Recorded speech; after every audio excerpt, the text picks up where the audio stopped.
नमस्कार, मैं हूं मास्टरपुरी आपके साथ और आप सब देख रहे हैं नेशन वन। आज उत्तराखंड की राजधानी देहरादून से एक खबर आई थी। वहीं अब हम आपको बता दें कि उत्तराखंड की राजधानी देहरादून में कुछ लोगों ने कुट्टू के आटे खाने के बाद वो बीमार पड़ गए, उनको फूड पॉइजनिंग हुई, जिसमें देहरादून के जिला अस्पताल, दून हॉस्पिटल और कोरोनेशन हॉस्पिटल में 100 से ज़्यादा मरीज फूड पॉइजनिंग के चक्कर से एडमिट हैं। वहीं अब इस मामले में हम इधर जो एडमिट हुए हैं कुछ मरीज, उनसे बातचीत करेंगे और उनके अटेंडेंट से भी बातचीत करेंगे और पूरा वाक्य जानेंगे कि आखिर पूरा वाक्य हुआ क्या, जिसके बाद उनको एडमिट करने की ज़रूरत पड़ गई। चलिए फिर हम एक पेशेंट के अटेंडेंट से भी बात करते हैं, उनसे भी जानते हैं कि आखिर पूरा वाक्य हुआ क्या था। नमस्कार सर। नमस्कार मैडम, मेरा नाम देवेंद्र राठी है। मैं यहाँ कोरोनेशन में, मेरे मित्र हैं मोहित शर्मा, ये और इसकी पूरी फैमिली की कुट्टू के आटे खाए थे रात ना, और उससे ही उसके बाद वॉमिटिंग और पूरा शरीर में कंपन और इतना ज़्यादा घबराहट हो गई थी कि कुछ हद नहीं। पता नहीं उसमें कुट्टू के आटे में क्या मिला रखा था कि इतनी बुरी हालत होगी, वॉमिटिंग इतनी ज़्यादा, बहुत ज़्यादा, और आदमी इतना घबरा गया था, बहुत ज़्यादा है। और इस टाइम पूरा का पूरी फैमिली यहाँ पे इस समय वार्ड में है। और मुझे ये समझ में नहीं आ रहा, ये मतलब ऐसा कैसे हो सकता है। किसी भी खाने की चीज़ हर आदमी अपने घर में तो कुछ भी नहीं बनाता है, हर आदमी बाहर से ही दुकान से ही लेता है। लेकिन मुझे समझ में नहीं आ रहा कि दुकान में इतनी मिलावटें, इतनी खाने में मिलावट, साला दूध में मिलावट, दही, किसी भी चीज़ में देख लो आप, उसी चीज़ में मिलावट है। लेकिन इतना मिलावट अगर करके आदमी लेने जाए, खाने के अपना पैसा देकर खाने के सामान लेने जाए और फिर उसके बाद वो बीमार होकर पड़ जाए, ये कौन सा तरीका है। ये हमारे विभाग हैं, रिलेटेड विभाग हैं, ये जिस डिपार्टमेंट के लिए, जिस विभाग को जिस चीज़ से रिलेटेड रखा गया है, वो अपनी ड्यूटी क्यों नहीं करते हैं। किसी भी तरह की कोई ड्यूटी नहीं करते हैं वो लोग।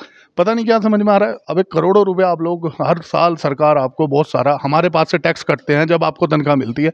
उसके बाद भी आप लोग हम लोगों की ज़िंदगी ये है कि भाई दांव पे रख दो, साले मर जाएंगे, कोई दिक्कत नहीं है, हम कीड़े मकोड़े थोड़ी हैं। अरे हमारे टैक्स कटते हैं, हमारा पैसा जाता है आप लोगों के पास, जब भी आपको तनख्वाह मिलती है हर चीज़ की। आप इस चीज़ से रिलेटेड ध्यान रखो। या गरीब जो भी आदमी है उसे खाने पीना बंद करके, उसका सारा का सारा खाने का सोर्स, काम करने का सोर्स बंद करके वो सिर्फ अपने खाने की सोचते रहते हैं सब। ये तरीका बढ़िया नहीं है, मुझे इस चीज़ में बढ़िया नहीं है। हमारे सारे के सारे, अरे इतना परेशान हो रखे हैं पूरे, मतलब मैं यहाँ एक ही फैमिली नहीं है, 50 फैमिली है इस टाइम यहाँ, जिनके पूरा का पूरा फैमिली यहाँ एडमिट है और सब परेशान है। अरे कुछ तो बच्चे भी, कुछ तो लेडीज़ भी प्रेग्नेंट है, जिनकी ऐसी हालत हो रखी है जो इस टाइम पे आगे अगर उसे कोई मेडिसिन दिया जाए तो दिक्कत, ना दी जाए तो परेशानी। अरे पूरी उल्टियों से भाई है, मोहित भाई है, इनकी हालत ऐसी हो गई थी अभी थोड़ी देर पहले, बहुत बुरी हालत हो गई थी। इन्हें डॉक्टर ने आईसीयू में जब लेके गए तब उसके बाद इनका आराम हुआ। अब आप खुद देखिए मैडम क्या हालत हो रखी है। ये पता नहीं हम किसे दोष दें, बताओ आप। ये है सारा तरीका। सर जब आप आए तो क्या माहौल क्या था अस्पताल का, कि कैसे अफरा तफरी मच रही थी, कुछ हो रखा था? हाँ मैडम, अफरा तफरी पूरी मची हुई थी। यहाँ पे सारे बेड भरे हुए थे, 2-4 बेड खाली थे, ये बड़ी मुश्किल से यहाँ बेड। उसके बाद भी इतना बुरा माहौल है कि अभी भी सारे के सारे भरे हुए हैं, सारे वार्ड भरे हुए हैं। कोरोनेशन में ऐसी हालत है इस टाइम की सिर्फ ये कुट्टू के आटे वाले 90%, 95% पेशेंट होंगे इस टाइम, जिन्होंने कुट्टू का आटा खाया शाम को। और सुबह सब कुछ तो बंदे ऐसे हैं जो रात से ही यहाँ खाते ही और रात से ही पड़े हुए हैं। ये मैडम है, ये भी रात से ही है यहाँ, रात को 10 बजे से यहीं है, अभी तक कोई इतनी आराम नहीं लग रही। वहीं इस केस में जो कुछ लोग पीड़ित हैं, जो कि एडमिट हुए हैं आज अस्पताल में, उनमें से एक से हम आज बातचीत करते हैं, उनसे जानते हैं कि आखिर क्या हुआ था और क्या पूरा मामला है। नमस्कार सर। जी मैडम, नमस्ते मैडम, गुड मॉर्निंग। सर आपका नाम? मेरा नाम राकेश गौतम है। और सर आप मुझे बता सकते हैं कि पूरा मामला क्या हुआ है, कैसे आप लोगों की तबीयत बिगड़ी कुट्टू के आटे खाने के बाद और कैसे एडमिट होना पड़ा? कि पता था मेरे घर में एक बेटी और मेरी वाइफ थी। हमने शाम को खाना खाया, 2 रोटी उन्होंने खाई और 2 रोटी मैंने, बेटे ने भी खाई।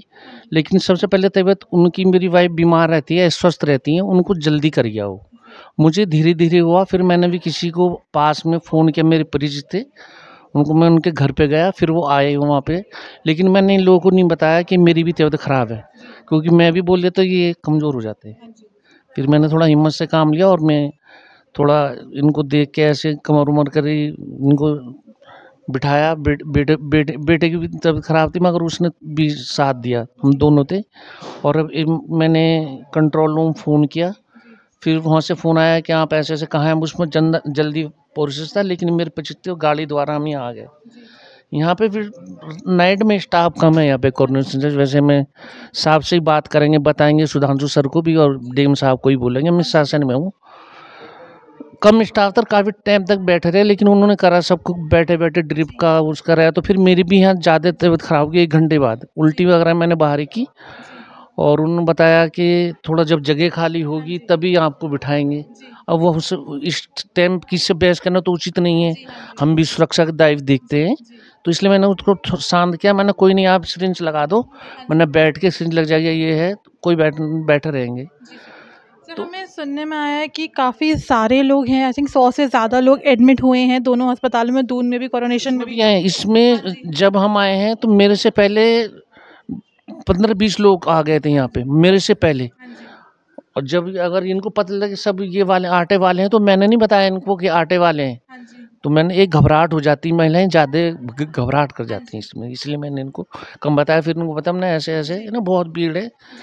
फिर मैंने जहाँ से ऑटो लिया उसको ही फ़ोन किया है, लेकिन वो बंद है फ़ोन, जहाँ से ख़रीदा था मैंने वो। सर, तो आप जिस टाइम आप हॉस्पिटल पहुँचे अपनी वाइफ को लेके, जब आपकी भी खुद की तबीयत, तो इधर का माहौल कैसा था हॉस्पिटल का? कैसा माहौल, अफरा तफरी का माहौल था, कुछ था? ना अफरा तफरी तो नहीं, तो अफवाह हो जाएगी। सीएम साहब ने और राजेश कुमार है हमारे सचिव, वैसे मेरी बात हुई, बढ़िया काम है। एकदम से कहीं भी आग यदि लगती है तो आपको पता नहीं कि मैं ये पानी लेके बैठूंगा। तो आपने सुना कि राकेश गौतम जी का कहना है कि जब उन्होंने कल रात को कुट्टू के आटे की कुछ रोटियां खाई, तब से पहले उनकी वाइफ की तबीयत, फिर उनकी तबीयत भी बिगड़ने लगी। वहीं उनका ये कहना है कि जब अस्पताल में वो आए हैं तो अस्पताल का जो स्टाफ है वो काफ़ी अच्छा है, काफ़ी कोऑपरेटिव है। स्टाफ थोड़ा कम है, लेकिन अगर बात करें शासन प्रशासन की तो सभी साथ देने के लिए तत्पर थे। इससे पीड़ित हैं जो एडमिट हैं, उनमें बच्चे भी शामिल हैं। बच्चे भी कुछ ऐसे हैं जिनको फूड पॉइजनिंग की दिक्कत आई है। तो ऐसे ही एक बच्चे से हम बात करते हैं, उनसे पूछते हैं कि पूरा वाक्य हुआ क्या था। क्या नाम है आपका? मेरा सोनाक्षी। सोनाक्षी, बताओगे कि हुआ क्या था आपको? डरो मत, बताओ। क्या खाया था आपने? क्या खाया था आपने जो ऐसा हुआ? पकौड़ी। पकौड़ी? कौन सी पकौड़ी खाई थी? कुट्टू के आटे की। उसके पकौड़ी खाने के बाद क्या हुआ आपको? उल्टियाँ। उल्टियाँ होने लगी? और उल्टी के अलावा कुछ? काँप रही थी। काँप रहे थे आप? तो फिर उसके बाद आप हॉस्पिटल आए, तो डॉक्टर ने क्या बोला?